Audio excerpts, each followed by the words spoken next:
क्योंकि हम अबू तालिब को समझा कर थक चुके हैं। मुझे लगता है अब हमें मोहम्मद से सीधे बात कर लेनी चाहिए। क्या हमें मोहम्मद से मिलना चाहिए या नहीं? क्या हमें उससे खुले में बहस करनी चाहिए या नहीं? मोहम्मद से हम अपनी बुराई सुनेंगे? उसने हमारे खिलाफ कोई हथियार तो उठाए नहीं है, बस वो लोगों से बात करके अपने दीन को फैला रहा है। जब लोगों को पता चलेगा कि आपने मोहम्मद को बहस के लिए बुलाया है और अपनी दलीलों से मोहम्मद को हरा दिया है, तो वो उसका साथ वैसे ही छोड़ देंगे। क्या होगा अगर इसका उल्टा हुआ तो फिर इसकी जिम्मेदारी आप ही की होगी। तो कौन ये काम करेगा? काबे को बनाने वाले की कसम, मैं ये काम कैसे कर सकता हूं जब तक मेरे बड़े यहां मौजूद हैं। जो भी तुमने आज यहाँ बोला है उमर, उससे एक बात तो पता चलती है कि इंसान अपनी उम्र और अपनी दौलत की वजह से काबिल नहीं बनता, बल्कि इंसान काबिल बनता है अपनी मेहनत और अपनी लगन से। जानते हो कुरैशियों ने तुम्हें अपना सफ़ीर और अपना नुमाइंदा क्यों बनाया है? क्योंकि हमने तुम्हारे अंदर वो सारी काबिलियत, वो सारी खूबियाँ देखी हैं।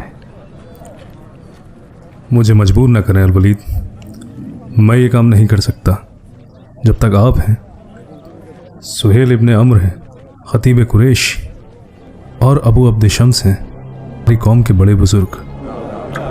तब फिर अबू अब्द शम्स ही ठीक है। इन्होंने सब कुछ तुम्हारे अब्बा के सिर पर डाल दिया है। मुझे नहीं पता ये सही है या गलत है। सुनो सुनो कुरैश के लोगों, सुनो सुनो मक्का के सरदारों, सुनो।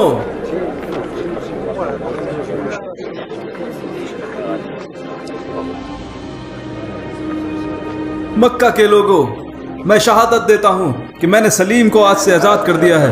अब से ये मेरा बेटा है और आज से सलीम है सलीम इब्ने अबू हुदैफा इब्ने उतबा इब्ने रबिया। मैं इसे अपना वारिस मानता हूं और इसे अपना वारिस भी बनाता हूं।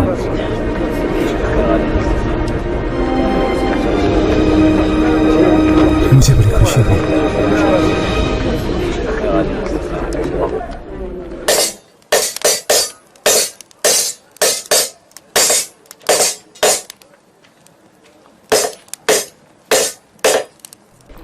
जब एक गुलाम आजाद होता है तो दूसरे गुलाम को उसके लिए खुश होना चाहिए।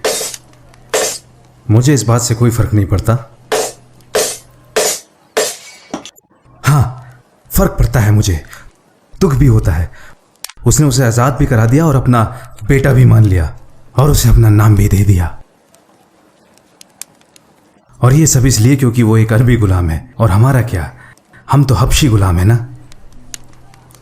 और बताओ मुझे, दुनिया को बनाने वाले ने काला और गोरा क्यों बनाया? क्या तुम्हें अपना रंग पसंद नहीं वाशी? तुम्हें है क्या? लेकिन मुझे है।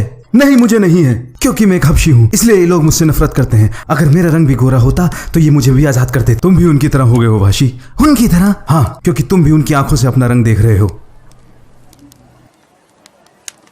तुम उनके गुलाम नहीं हो, बल्कि वो तो खुद अपनी इच्छाओं के गुलाम हैं। वो कभी सच को नहीं देख सकते और हमेशा ऐसे ही भटकते रहेंगे। वो किसी गुलाम से पहले कभी नहीं सुना। मैं अपने आकाओं का गुलाम नहीं, जानते हो क्यों? क्योंकि मेरा शरीर उनका गुलाम है, लेकिन मेरा जिस्म और मेरी रूह उन सबसे ज्यादा आजाद है। तुम मुझे सपने दिखाने चले हो। कुरैश के लोग आज आपस में बातें कर रहे थे, तुम्हारा इस बारे में क्या सोचना है? क्या मतलब? क्या गुलाम के पास कान नहीं होते? मैंने तब तक कुछ भी नहीं सुना जब तक अबू हुदैफा ने सलीम को आकर आजाद नहीं कर दिया। तुम वहां खड़े थे और तुमने कुछ भी नहीं सुना? मेरे मालिक ने मुझे सिखाया है कि अगर मैं किसी मजलिस में खड़ा हूं तो ना मुझे देखने की इजाजत है और ना सुनने की। हाँ, मैं जानता हूं वो मोहम्मद और उनके दीन के बारे में बात कर रहे थे। तो तुम क्या सोचते हो? क्या मतलब? तुम्हें आज हो क्या गया है? कुरैशी को किस बात से तकलीफ होती है, इस बात पर एक गुलाम अपनी राय कैसे दे सकता है? राय यहां होती है, यहां या यहां। इंसान को पहले खुद को देखना चाहिए।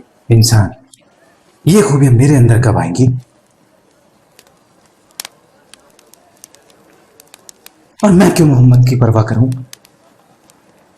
तुम इस बात को नहीं समझ पाओगे। मुझे इस बारे में कोई राय नहीं देनी, लेकिन तुम तो दे रहे हो। मेरी राय यह है कि ना तो मैं मोहम्मद के दीन की परवाह करता हूं और ना ही कुरैशियों की, और मेरे लिए इन दोनों के दीन का कोई मतलब नहीं है। सही कहा, आपको सिर्फ कुरैशियों का नबी बनाकर नहीं भेजा गया है, और ना ही सारे अरब का, बल्कि आपको नबी बनाकर भेजा गया है पूरी कायनात का। और उसमें काले, गोरे, अरबी, गैर अरबी और ना जाने कितने। ये सब तुमने कहाँ से सीखा हा मामा के बेटे?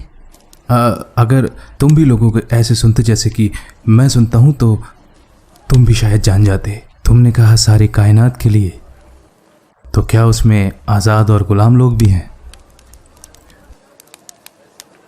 तो कल अगर मैं मोहम्मद पे भरोसा करूं तो क्या वो मुझे आज़ाद करा देंगे?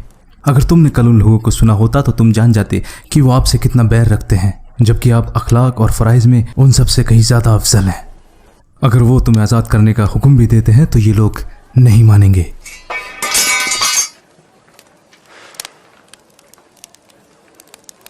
देखो वाशी, सच वो होता है जिसकी कोई शर्त नहीं होती और ना ही उसे कोई कीमत देकर खरीदा जा सकता है और ना ही उसे छुपाया जा सकता है। जिस दिन ये सच सामने आएगा तो सबको बराबर का इंसाफ मिलेगा।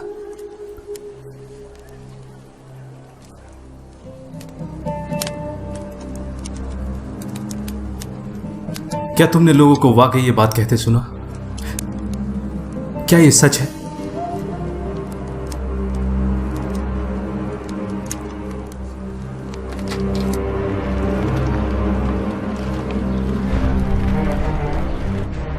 सुनो इब्न अबी कुहाफा,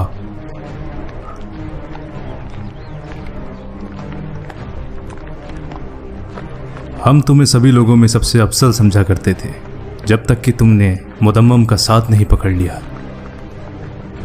ना सिर्फ तुमने उनका साथ पकड़ा बल्कि अपने साथ साथ और लोगों को भी बिगाड़ दिया। लानत है तुम पर। और तू चरवाहे, तू क्या सोचता है इन लोगों का साथ पकड़कर तू बच जाएगा? मैं भी देखता हूं तुझे मुझसे कौन बचाता है। अब तो ज्यादा दिन तक मेरे कहर से बच नहीं पाएगा। तुझसे ज्यादा वफादार तो उन भेड़ों के साथ रहने वाला कुत्ता होता है। बहुत जल्द मेरा अजाब तुझ पे नाजिल होने वाला है। फिर देखता हूं तुझे कौन बचाता है। कोई भी कबीला तुझे मुझसे बचाने मेरे सामने नहीं आएगा। सलामुन सलामुन। मैं आप जैसे जाहिल लोगों से कोई लेना देना नहीं है। सुनो, तुम्हारा ये हाल करूंगा। अल्लाह के रसूल ने सही कहा था, ये वाकई में अबू जहल है। आपने देखा नहीं वो कैसे अल्लाह के रसूल को गालियां दे रहा था? वो आपको मुदम्मम बुला रहा था, जबकि आप, वल्लाही मैं उसकी गाली का जवाब देकर रहूंगा। मेरे नबी ने ऐसा करने से मना किया है। वल्लाही आपको तो रहनुमा बनाकर भेजा गया है ताकि वो लोगों में खुशियां भी बांटें और साथ ही साथ हिदायत भी करें। आखिर में हम सबको उसे खुदा के पास ही जाना है। और आप इब्ने मसूद, आपने तो पूरा कुरान हिफ्ज कर लिया है, फिर आप उस खुदा की अनदेखी कैसे कर सकते हैं? अल्लाह कहता है,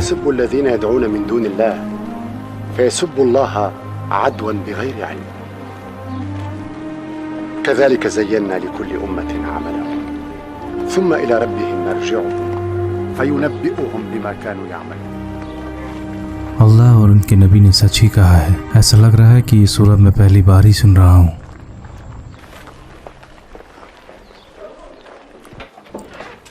आइए, आपका खैर मकदम है। बताओ तुम क्यों मेरा खैर मकदम करोगे उमर? क्या मैंने तुमसे मना नहीं किया था? क्या मना किया था? यही कि दूसरों के सामने मेरी मुखालिफत मत करना। तुमने देखा नहीं कैसे उतबा इब्न रबिया ने तुम्हारी तारीफ की और मुझे नीचा दिखाया? या तुम ये बताना चाहते हो कि उमर उसके मामा से ज्यादा समझदार है? तो आप इसलिए यहां आए हैं। सुनो अबू अल हाकम, तुम भी मुझे अबू जहल क्यों नहीं बुलाते जैसे मोहम्मद और उसके सहाबा मुझे बुलाते हैं? तो क्या मजलिस मशवरे के लिए नहीं बुलाई जाती? मशवरे का यही मतलब होता है कि लोग मजलिस में अपनी अपनी बातों को रख सकें और उनमें से जो बात सही हो उसी को सब माने, वरना लोग अपनी बातों पर अड़े रहेंगे और एक राय कायम ना हो सकेगी। फिर तो जो ताकतवर होगा लोग उसी को सुनेंगे। ये बिल्कुल सही कहा, ताकतवर की ही सुननी चाहिए। फिर तो लोग तलवार की ही भाषा समझेंगे और हर हारने वाला जीतने वाले की खुशामद करेगा। ना अबुल हाकम, मैं आपको खुश करने के लिए अपनी राय नहीं बदलूंगा। मैं मोहम्मद और उनके दीन की मुखालिफत करता हूं, लेकिन उसका यह मतलब नहीं। ये तुम लोग आपस में झगड़ा क्यों कर रहे हो? यहां कैसा शोर हो रहा है? अपने इस लड़के से पूछो। क्या आपने इसे कभी सिखाया नहीं कि बड़ों से कैसे बात करनी चाहिए, खासकर जो लोग इसके रिश्तेदार लगते हैं? आइए आइए, आप भी आइए, आइए आइए आइए।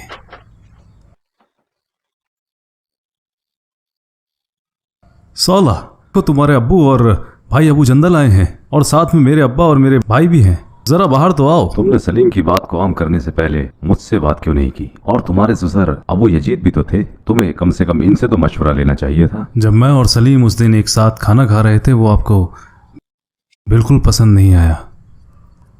तुम्हें क्या फर्क पड़ता है कि मुझे क्या नापसंद है? मेरी दिली तमन्ना है कि मैं जिन्हें पसंद करता हूँ आप भी उन्हें पसंद करें। अगर मैं ना करूं तो आपको खुश करने के लिए जो मुझसे बन पड़ेगा वो मैं करूँगा, लेकिन जिस बात की तस्दीक मेरा दिल कर देता है मैं उसे करने से कभी पीछे नहीं हटता।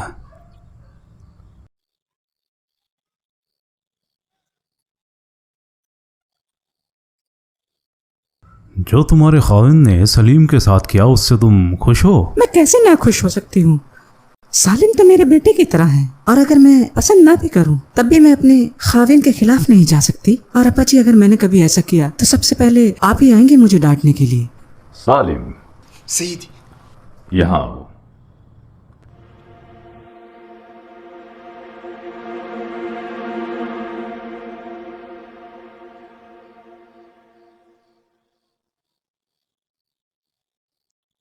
बैठ जाओ।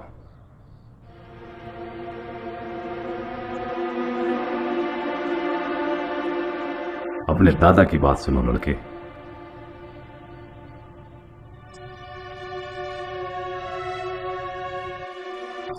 देखो, जो अबू हुदैफा ने किया उससे मैं बिल्कुल खुश नहीं हूं, लेकिन अब ये ऐसा कर चुका है और इसके लिए इसने लोगों को भी गवाह बना लिया है। तो अब से तुम हमारे परिवार का एक हिस्सा हो। अब से तुम्हारी खुशी हमारी खुशी होगी और तुम्हारा गम हमारा गम होगा। हम अपने लोगों के रीति रिवाज से जुड़े हुए हैं, इसलिए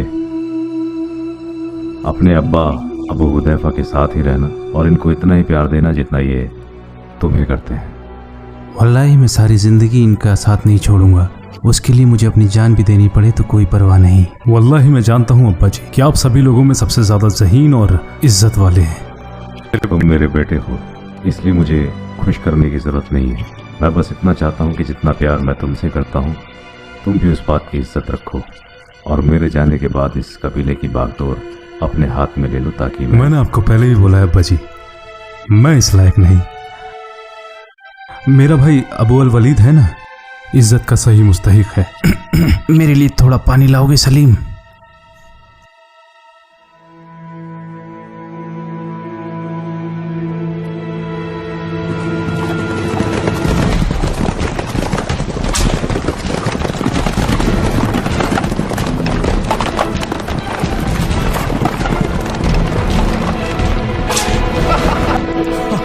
खालिद जीत गया।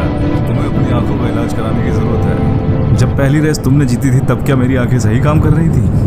और अब तुम इस बार हार रहे हो तो मेरी आंखों का कसूर है। हाँ, मुझे पता है तुम ये नहीं बोलना चाहते कि उमर खालिद से दोनों बार जीत गया, क्योंकि वो तुम्हारा रिश्तेदार भी है और तुम दोनों मखजूम कबीले से भी हो। हाँ, मैं जानता हूँ वो मेरा रिश्तेदार भी है और मेरी कौम का है, लेकिन तुम भूल रहे हो शायद कि मैं तुम्हारा मामा भी हूँ और करीब का। हाँ, तुम जब तक थे जब तक तुमने अपने रिश्तेदार के हक में फैसला नहीं दिया, अब नहीं हो। याश, लोगों को खुश करना भी आसान नहीं होता। सही कहा, और उनमें सबसे ज्यादा वही पिसता है जो दो लोगों के बीच फैसला कराता है। चलो अब तुम ही फैसला करो, हम दोनों में रेस कौन जीता? वही जीता जिस पे मैंने अपनी शर्त लगाई थी, यानी कि मैं। तुमने उस पर शर्त लगाई ये सोचकर कि मैं हार जाऊंगा। देखो, मैं दोनों बार शर्त जीत गया। दोनों बार? देखो, पहली बार मैंने तुम पे शर्त लगाई और मैं जीत गया। ये अपनी गलत सोच में हम दोनों को भागीदार बना रहा है। तुम ये क्यों नहीं कहते कि मैंने अपनी सही सोच लगाकर दोनों को बराबर आका है? पहली बार में उमर और दूसरी बार में तुम, और ये दोनों बार ही जीत गए। अमर बिन अलास की किस्मत आज वाकई में बहुत बुलंद है। तुम्हें क्या लगा ये किस्मत का खेल है? मैंने पहले ही रेस में उमर के घोड़े को भांप लिया था वो खालिद के घोड़े के मुकाबले में ज़्यादा हाँफ रहा था। इसी से मैंने अंदाज़ा लगा लिया था कि ये पहली रेस में काफ़ी थक चुका है और दूसरी रेस में उमर के घोड़े से हार जाएगा। अच्छा, तो अब समझ में आया कि ये घोड़ा हारा है, घुड़सवार नहीं। घोड़ा हमेशा घुड़सवार के इशारों पे ही चलता है। बात को घुमाने की कोशिश ना करो उमर। ये तो हमजा इब्ने अब्दुल मुत्तलिब है। हाँ वाकई हमेशा की तरह शिकार पे जा रहे हैं। क्यों ना हम भी इनके साथ शिकार पर चले जाएं, ये जानते हुए भी कि हमारे और हाशिम कबीले के बीच में क्या चल रहा है। लेकिन हमजा ने तो मोहम्मद का दीन कबूल नहीं किया और हमारे बड़ों ने तो अभी तक इन मसलों सिवाय उमर के बुजुर्गों के होते हुए भी अदिया कबीले ने इनको चुना है। वह वाकई में बहुत शानदार घुड़सवार है।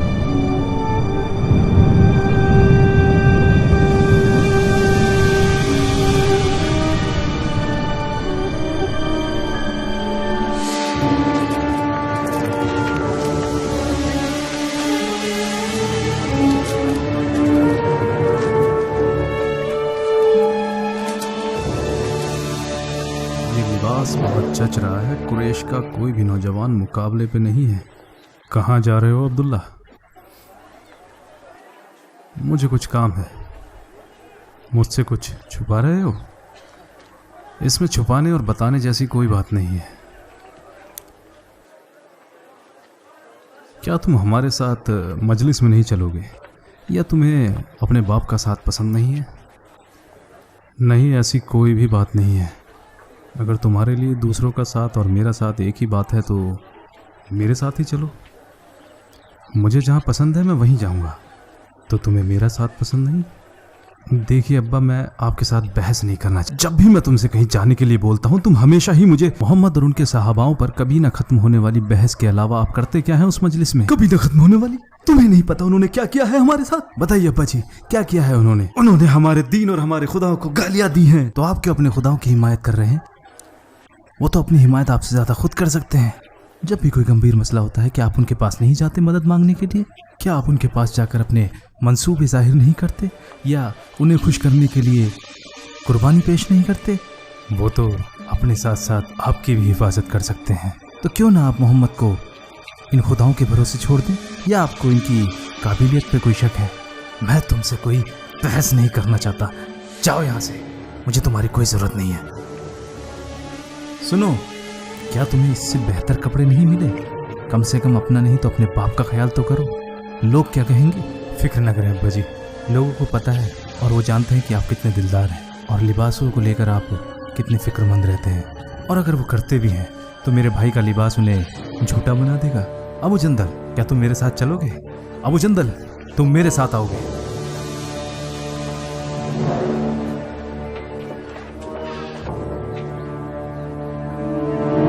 पता नहीं इस लड़के को हुआ क्या है। सारा कबीला आमिर इब्ने लुए की इज्जत करता है सिवाय इस लड़के के। लगता ही नहीं जैसे कि तुम दोनों एक ही बाप की औलाद हो। तुम दोनों में इतना इख्तिलाफ कैसे है?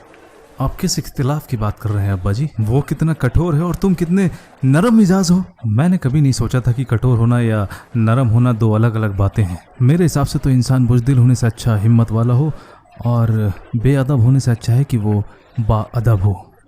ओहो, मुझे आज ये पता नहीं कि तुम दोनों भाइयों को आखिर हुआ क्या है।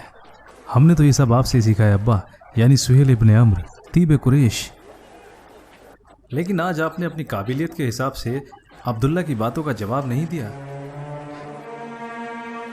यही कि किसको किसकी हिफाजत करनी चाहिए, अपनी या अपने खुदाओं की।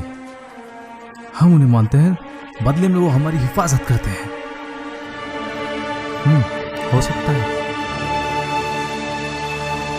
ऐ कुरैश के लोगों, हज का वक्त करीब आ रहा है।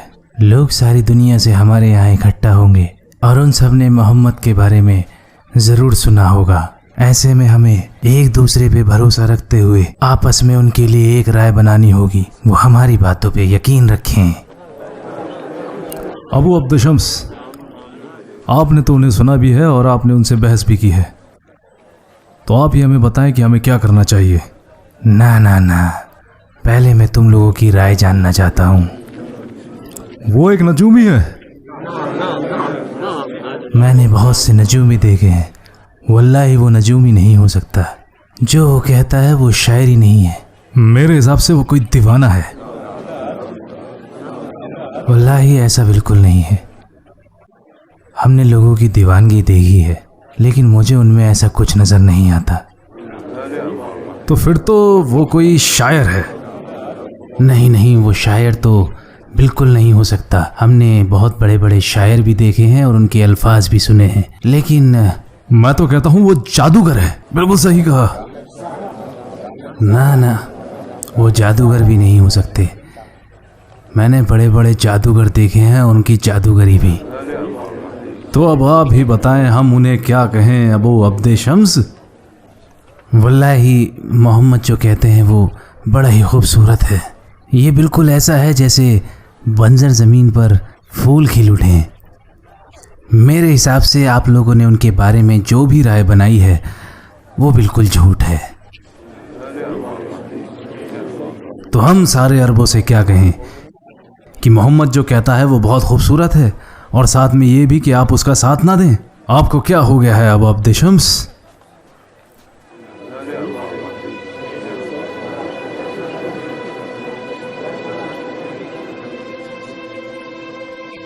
मेरे हिसाब से जो आसपास है वो है नजूमी, जो अपने जादुई अल्फाजों से बाप का बेटे से, खाविंद का बीवी से और भाई का भाई से झगड़ा करा देता है।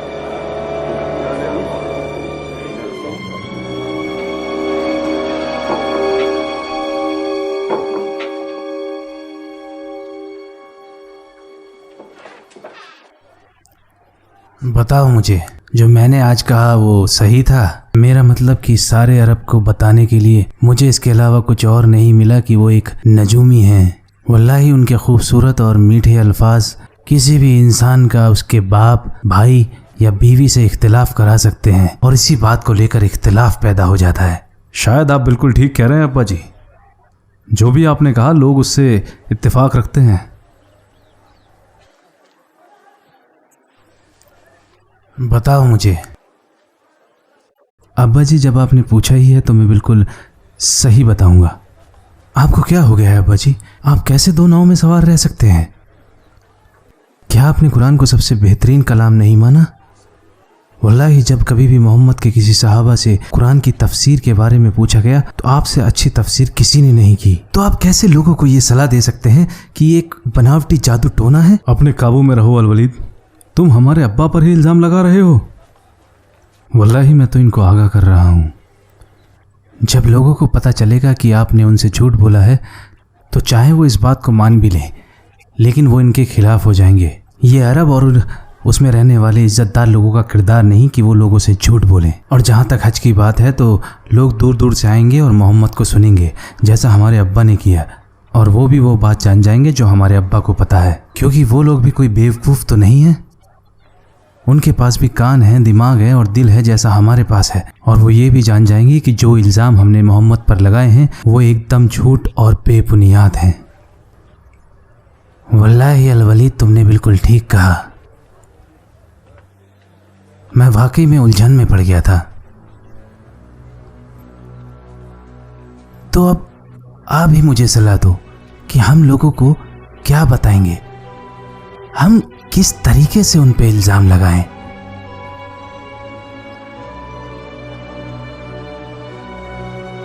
वल्लाही मुझे अपने कानों पे यकीन नहीं हो रहा। लोगों को वो बताओ जो आप एक दूसरे से कहते हो, लेकिन फिर तो मोहम्मद का कद हमसे बड़ा हो जाएगा। अगर आप सच नहीं बोल सकते तो कम से कम चुप तो रह सकते हैं। फिर हम एक ही काम कर सकते हैं कि लोगों को मोहम्मद से मिलने से रोक दें।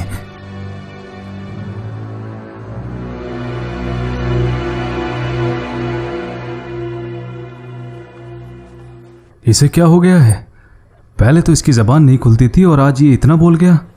अपने भाई के बारे में गलत मत बोलो खालिद।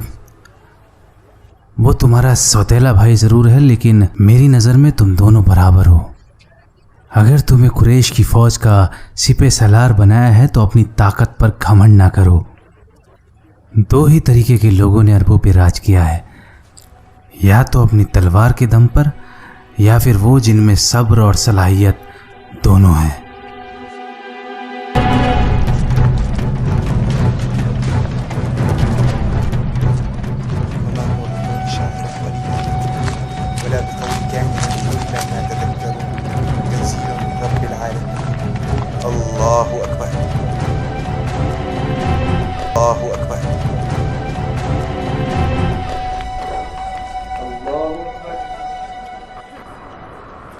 ये सब क्या हो रहा है? मुझे कसम है अबू हुदैफा, कसम है अपने खुदाओं की, ये सब देखने से पहले मैं मर क्यों नहीं गया। अगर लोगों को इस बात का पता चलेगा तो मैं उन्हें क्या जवाब दूंगा? कौन से लोग अब्बा जी? जब मैं उस एक खुदा से डरता हूँ तो मुझे चाहिए तुमसे तुम्हारे खुदा ने कहा है कि तुम अपने बाप की नाफरमानी करो? नहीं, बल्कि वो तो कहता है कि हमेशा अपने माँ बाप की फरमाबरदार रहो। इस्लाम का तो बुनियादी उसूल यही है कि उस एक खुदा में यकीन रखो। अरे सालिम, जरा वो